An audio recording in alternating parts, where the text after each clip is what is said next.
Gold and silver spike on U.S. inflation slowing ahead of the Fed. Gold and silver spiked Tuesday before dropping back to trade unchanged for the week so far after new U.S. data said inflation in the world's largest economy continues to ease from last year's four-decade highs but remains well above the Federal Reserve's official 2.0% target.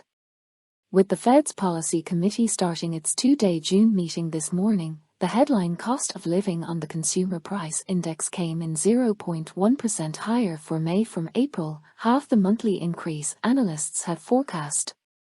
That pulled the 12-month rate of CPI inflation down to 4.0%, the slowest pace since March 2021, according to the Bureau of Labor Statistics unadjusted series.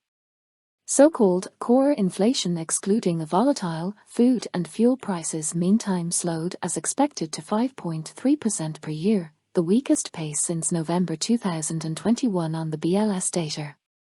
Gold spiked over $10 per ounce inside 2 minutes on the inflation data, peaking near the top end of last week's trading range above $1,970 before dropping back to show no change for the week so far around $1,960. Betting that the Fed will skip a rise tomorrow and make no change to overnight interest rates in Wednesday's announcement meantime jumped from 4 in 5 speculative positions to more than 9 in 10, according to the CME Derivatives Exchange's Fed Watch tool.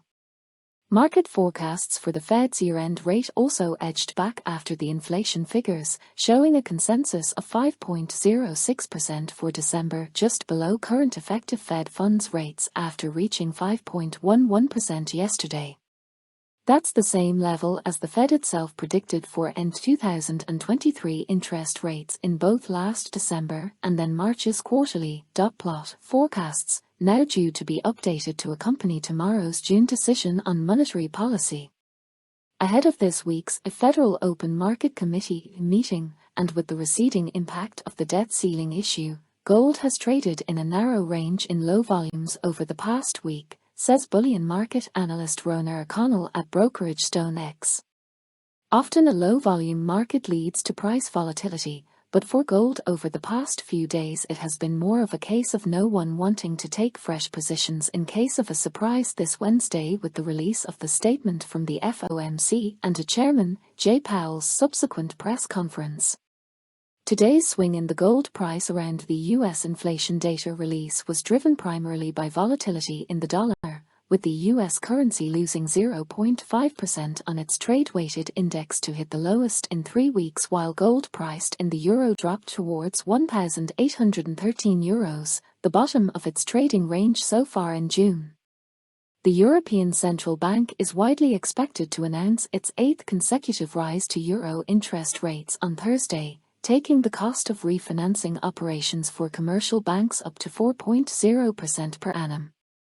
Consumer price inflation across the 19-nation currency union last month ran at 6.3% in number one economy Germany, the slowest since February 2022 saw Russia begin its invasion of Ukraine, new figures confirmed Tuesday, and slowed near 2-year lows at 2.9% in number four Spain. Silver prices also spiked and fell back on today's U.S. inflation figures, dropping 0.8% for the week so far at $24.10 per ounce. If the Fed were to raise rates tomorrow, an outcome now backed by less than 6% of futures trading according to the CME, it would in fact be a dovish hike, says bullion strategist Nikki Shields at Swiss refining and finance group MKS PAMP. Because counterintuitively, it would bring the U.S. central bank one step closer to being done and ramps up the risk of a recession, a Fed policy mistake, and financial instability risks. Crude oil meantime recovered yesterday's plunge towards 18-month lows, recovering to $74 per barrel of Brent, while global stock markets also rose together with government debt prices, edging longer-term borrowing costs lower.